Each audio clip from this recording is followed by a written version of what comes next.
Hi, I'm Carol Allen with Love is in the Stars, and I want to share with you today something that I'm so grateful I learned a long time ago, and I'm so amazed that anyone can get through life at all dealing with other people without knowing this.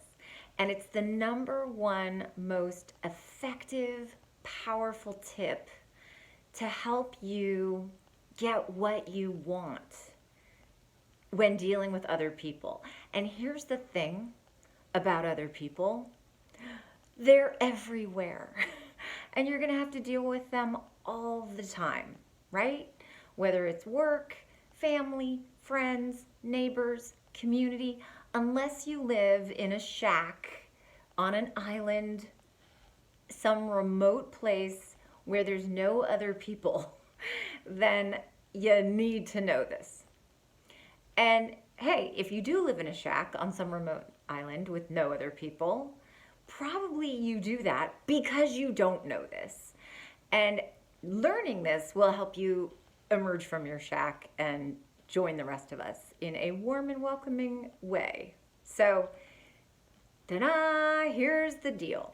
Anytime you want something from someone, whether it's their help, their support, their participation, their money, their time, their love, their house cleaning, whatever it is you want, you have to talk to them about it from the vantage point of what's in it for them.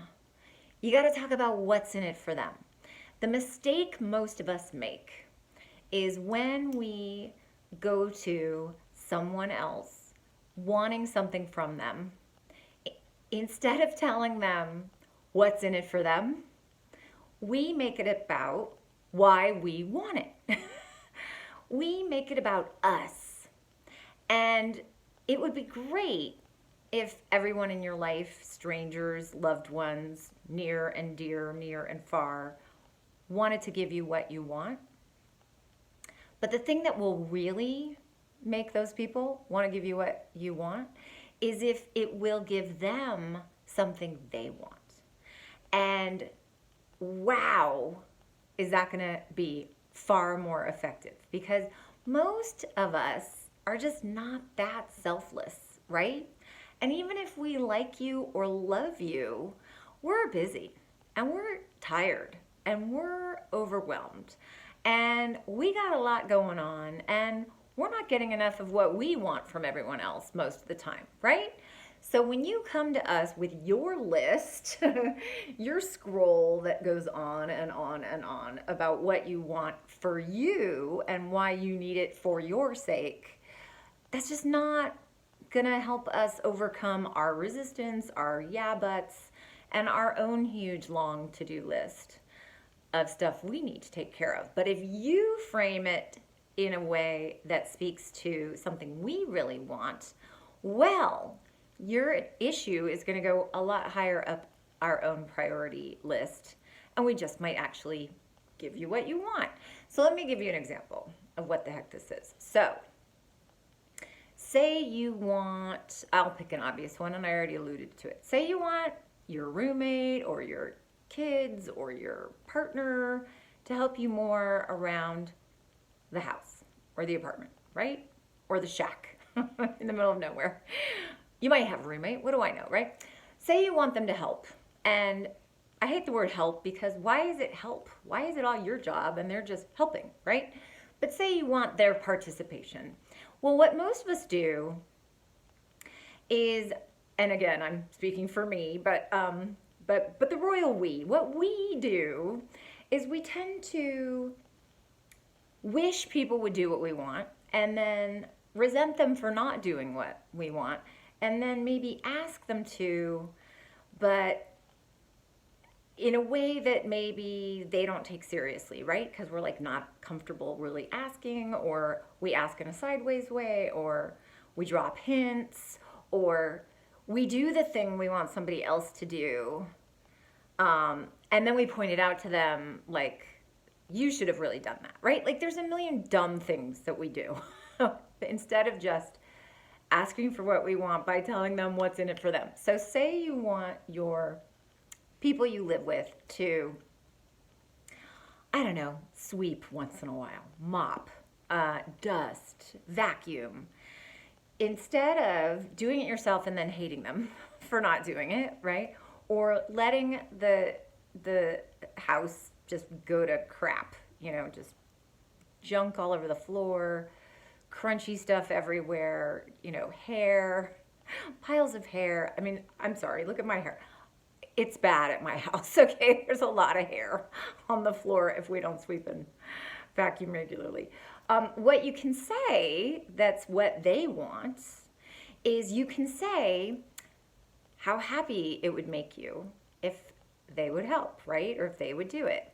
Then you can say how great it would be to have the house look good and how much it would impress their friends and family that come over and how it would free your time up so that you would have more time to do something they want, right? Whether it's, I don't know, mow the lawn, cook, shop, but tell them, how it would make living with you so much easier for them, right?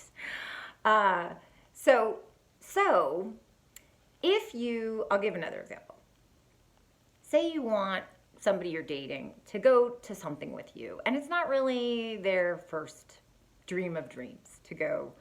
Maybe it's to a friend's party and they don't really like parties, or maybe it's to visit your sick friend in the hospital and they hate hospitals. Telling them what's in it for them, first of all saying, it would make me feel so good. It would make me so happy. It would mean so much to me. So they get to be the big hero, right? Or, you can go to the transactional, right? If you do this for me, here's what I'll do for you, right? Foot rubs, back rubs. I'll go see your parents. I'll clean your garage. Transactional stuff can be very effective. And telling them how much their grandmother loves them, or, how much the people at the party think they're great, right? Speaking to it from the point of view of what are the benefits for the other person, not just then I won't be alone, and then I won't feel awkward going to a party by myself, and then I won't have to be at a wedding with other people in couples and paired off alone. None of that. They don't care about that. No offense. But I'm just guessing that they don't care. Like, they're going to sit there and go, get over it. Your friends are there. What do you need me for? Right? But putting it in the frame of, it would mean so much to me. I love spending time with you. I'll give you a quick example from my own life. My husband and I spend a lot of time together. We both work from home. We see each other a lot. And I'm a little formal about wanting to eat meals together. I call it silly. I like eating lunch together and dinner together, especially if we're both here. So if I walk in and he's already eating lunch, or if he comes home from running errands and he picked up his own lunch and he didn't call me and say, hey, what do you want from Veggie Grill, right?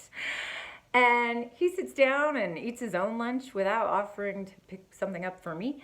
That sort of makes me feel like he's not thinking of me, right? Or that makes me feel like he's only thinking of himself.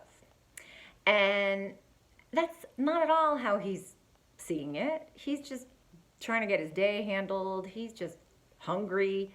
He's got more sensitive blood sugar issues where if he doesn't eat as soon as he's hungry, the day is ruined, right? So he's very vigilant, like, I'm hungry, I'm eating. I'm hungry, I'm eating. So he doesn't attach all the meaning to it that I tend to attach, right? And he's just more casual in general. And he grew up in a family where everybody was kind of ships in the night, and mom worked nights, dad worked days, older brothers were crazy and much older, and so there wasn't a lot of like sitting and eating meals as a family. And so So, most of us, our inclination is to play the victim and go to our partner upset, right? Or hurt or mad. And all of those were attractive ideas to me, but they weren't going to give me what I want, which is connection and closeness with my husband, and for him to actually want to eat meals with me. If I go to him guns a-blazing, he's not going to feel inspired by that. He's not going to be attracted to that.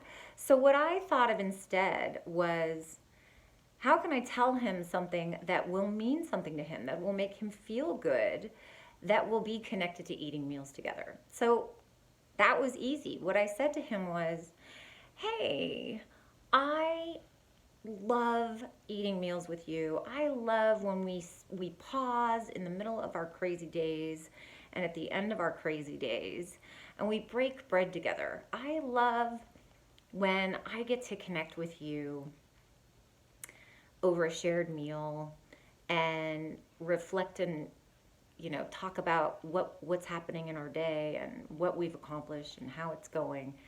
And honestly, it's the highlight of my day. It's the best part of my day. And so I just get a little disappointed when that doesn't happen. And could we try, to do more of that? And saying to somebody, this makes me so happy, this is so special, could I have more of this, is very different than saying, hey, you're not thinking of me and you're just selfishly getting your own food, right? That is way different, right? And so it was so cute. My husband, like that night, was like, hey, I'm gonna make dinner, want some, right?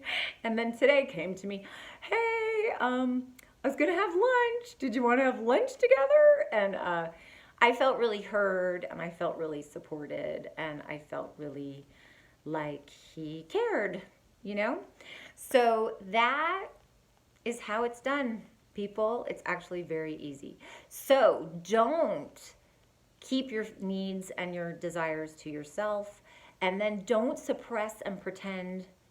Don't suppress them and think and act like you don't have needs and desires, but then actually just resent and be pissed off at everybody.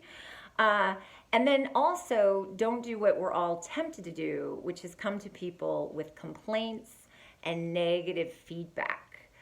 Always try to err on the side of being positive and giving attaboys and attagirls when you're asking for what you want.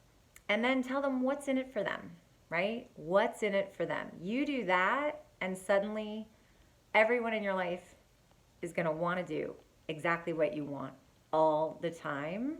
And you'll get to really find out who's worth it to keep in your life and who should be in the top tier, right? Who should be in the inner circle. And then I hope that you'll, of course, extend the favor back to them. So if you could use more great tips as to how to have a great life and love life, check out all my information over at Love is in the Stars, where I actually combine my very favorite relationship truths and philosophies that have been absolutely incredible in my own life and the lives of clients with the wisdom of astrology. So you can find all of that over at Love is in the Stars, and you can also subscribe here, and I'll share more here with you. Thanks for watching.